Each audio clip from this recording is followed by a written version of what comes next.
Hey guys, how you going? I thought I would now share with you how I process my images in Lightroom. I've shown you how to export and import Lightroom catalogs. That's on another video that you'll find here.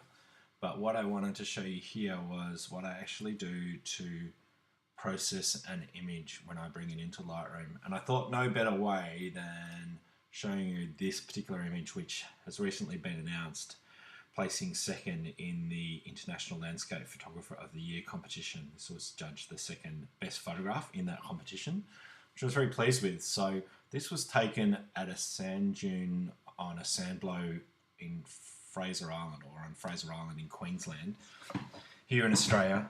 And there's numerous sand blows on that island, and we walked across to this one and spent till about an hour or so up until sunset photographing, and this just an amazing location to photograph, and we really enjoyed being there to shoot this. And at the time when the light was skimming over the top of these sand dunes and really creating this amazing landscape, I really had it in mind that the image would have this light and dark play that we see here, this layers that we can see. So let me show you where or how I produce this image. So what I'm first going to do is I'm just going to right click on this image, because this is obviously Sheldon there is just messaging me. Let's just ignore that. So let's just do develop settings, and let's just create a virtual copy of this for the second. So I just want to create a virtual copy, and then I'm going to go settings, develop settings, and I'm going to go reset. Hopefully that will take us back to the original image, which it has. Okay, so this is how it came out of the camera. We can see up here in the top right hand corner the histogram. So the settings, for those who are interested, ISO 200, a 200mm lens. I had it on a tripod there. So f22, I was really just wanting to get front to back sharpness in the image. f32 is the maximum aperture on this. I didn't want to go that far, sometimes just a loss of image quality. I probably could have gone something more like an f16 or an f11 on this, but anyway, just wanted to ensure I had front to back sharpness there. There's probably 10 to 20 meters at least between the foreground here down the bottom of the image and this dune in the background, and 1/20th of a second, so I possibly can't handhold that. All right, so this shows you all of the technical data there, that it was shot on a 7200mm Canon 5D Mark II, and captured on the 28th of October last year.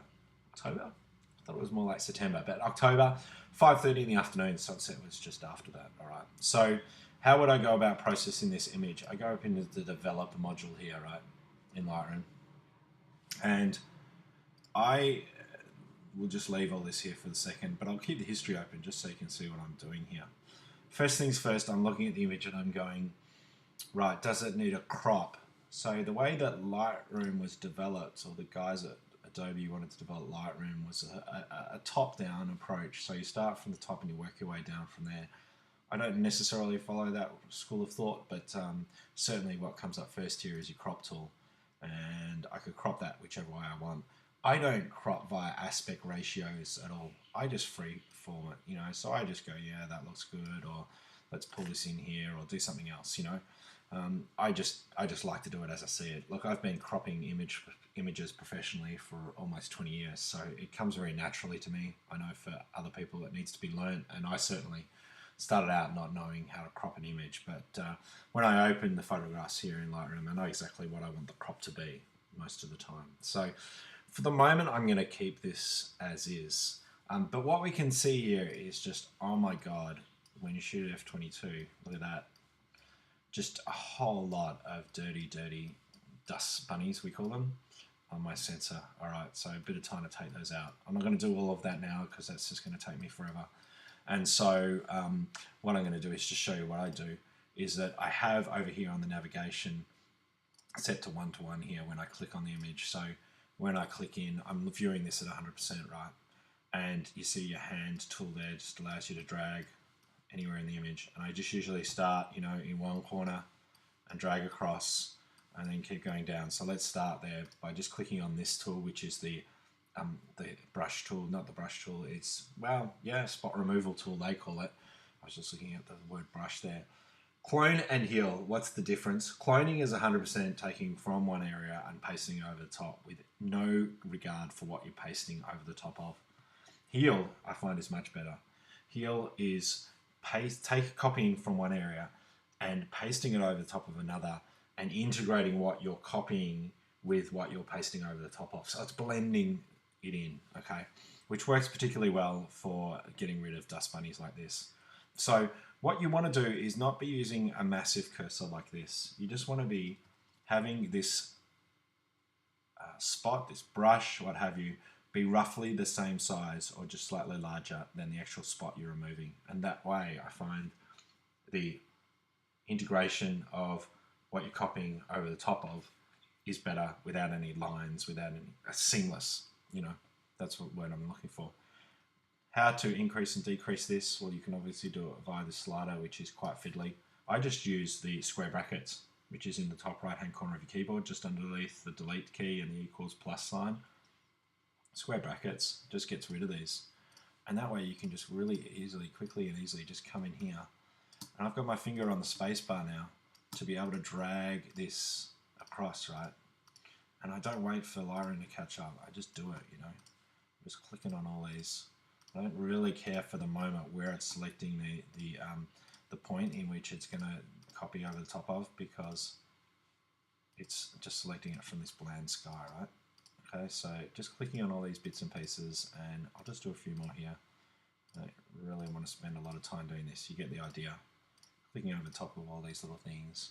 Okay, sometimes if you can't actually see these, it works really well just to really bump up the exposure, and that way you can get to see them all.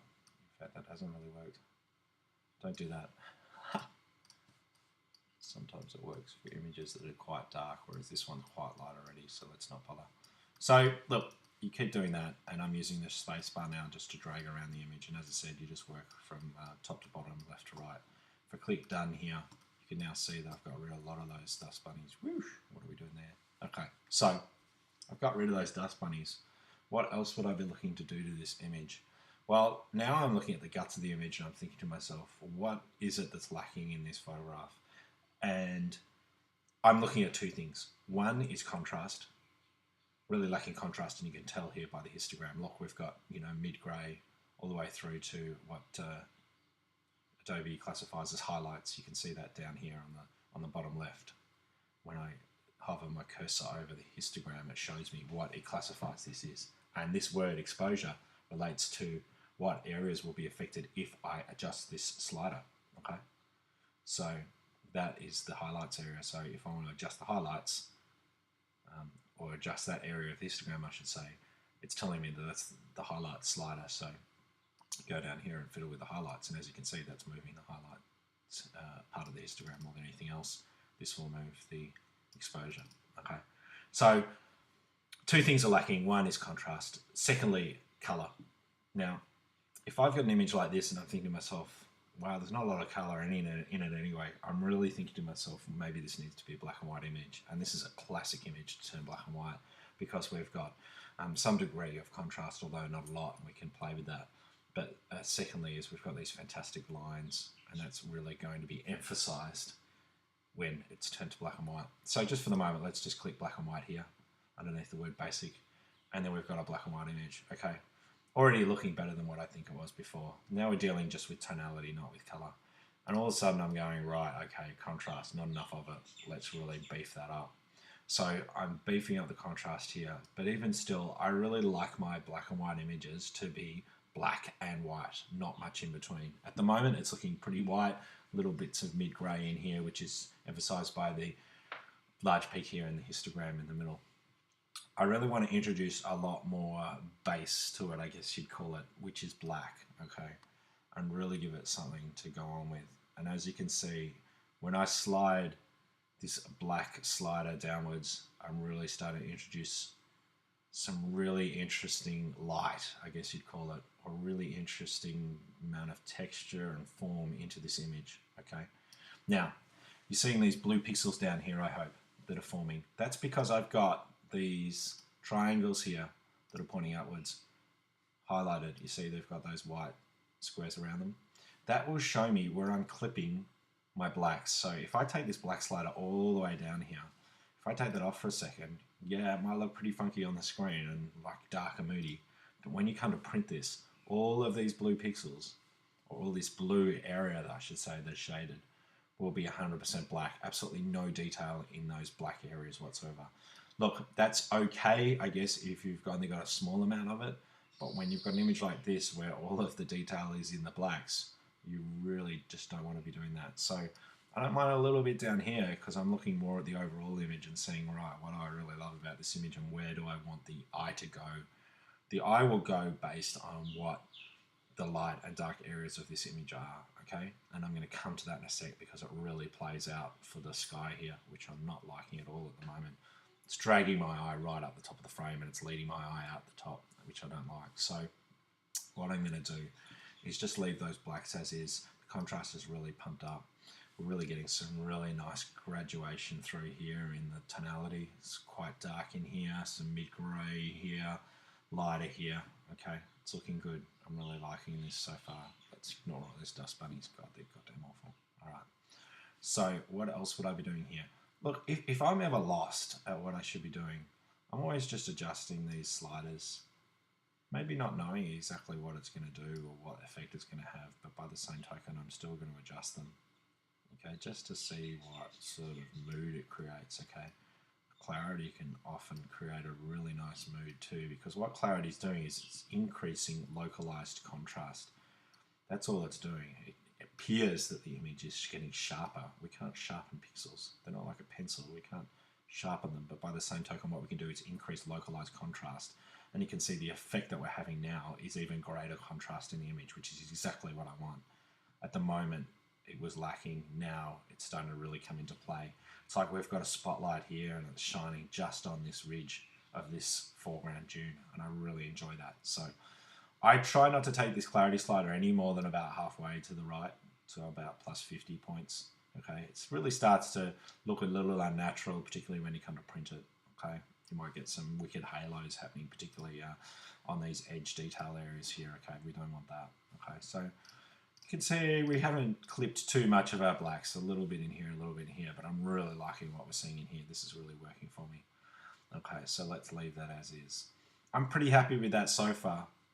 Here's my history down the side here. If you're wanting to see perhaps what some of these preset filters will do that Adobe have put in here, you can click on those, but as we can see, I'm not liking any of those, so I'm just going to go back in my history and just stick with what I've got.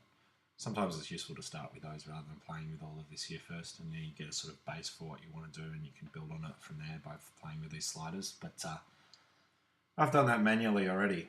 Now let's deal with this sky. I'm really happy with the foreground. I'm really happy with those dunes. I really love the way they're coming out. Let's just take this off so it looks even better. So we're liking what I see there, but this sky is really dragging my eye out. And what I really wanted to do with this sky was to darken it and keep my eye into the frame, as you can see by the finished product here. That's what we've done.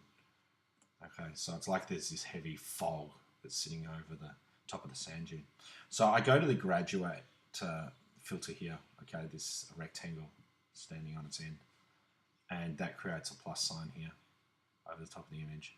And I draw the gradient over the top here like this. Okay, now finger on the shift key will actually keep that gradient level. Take your finger off the shift key, you can draw it however you like on an angle. I want it to be straight, okay? Now, what does all this mean? This area here, from this dot, this black dot, down to the bottom is going to be clear. This is where the graduation is going to happen in this top half, right? So let's just drop this down, really dropping the exposure right down. Okay, look, that's black at the top of the sky, but I don't mind that. There's no detail in that sky, so why would I want to keep it? I don't. So I can have my exposure right down on that and really have that at 100% black. That's cool. Look at all of those dust bunnies I've missed. When I come to make that sky darker, look at that. Wish. Okay, so lots more to remove there, but this teaches you a lesson to clean the sensor as often as possible. Now that I've done that, I can look at my graduated filter again. I can say, does it come down as much as I'd like? Yeah, okay, that's pretty good. Let's have a look. I'm pretty happy with that now, right? That's coming to look more like what I had as a finished product. I'm just going back to these and seeing what I did previously. Not actually far off it. If you're not getting the result you want by drawing one gradient and dropping your exposure down or increasing your contrast, whatever you do here with your gradients, if you're not getting the result you want just by drawing one gradient, just click done and click another gradient over the top and draw another gradient, right? You can put a gradient on top of a gradient, okay? I thought I might have to do that in order to darken this sky as much as I possibly wanted, but it doesn't look to be the case. It's pretty good. That is pretty much finished. I can't honestly remember too much more as to what I did in order to get that end result, but as you can see, whoosh, cursor's having fun there. There's another image that I shot that's horizontal. But as you can see here, I've pretty much got what I want. When I can darken it a little bit more, add a little bit more black, I'm really getting a nice dark moody image. When it comes to print, we'll be able to see this beautiful soft light just in the foreground here, leading our eye up, this beautiful S-curve up to this main point here, but also the lightness behind the top of the sand dune here, just drawing our eye up through the frame, but not losing it. We're not losing perspective here. Our eye isn't wandering out of the top of the frame, so we're keeping that in just by drawing the gradient here. That is a pretty good example of how I work my images. I pretty much have in mind in the first place how I want the picture to look when I come to work on it, which makes it very easy for me to work the image. How do I do that? Well, it's just come through experience, to be honest, and it's not something I can easily teach. I remember when I first started out using Photoshop, I would open images and not know where to start. I equate it a bit like to a builder having their tool belt around them, and they've got the tape measure and they've got their, the hammer and all the other tools on them. You've got to have a set of tools here for Lightroom or Photoshop that you know how to use, and you don't necessarily use all of them, but use what you need in order to create the effect you want. And sometimes it's just trial and error, just picking up your hammer and banging away and seeing if that's giving you the result you want. So in this particular case, when I saw this image and opened it up for the first time, I was like, right, black and white, and I want it to be really contrasty, and that's the result we've got here. I hope that has been useful. I hope you've enjoyed that little session, and I'll be sure to add more in time with different examples of how I work my images. Thanks for listening. See ya.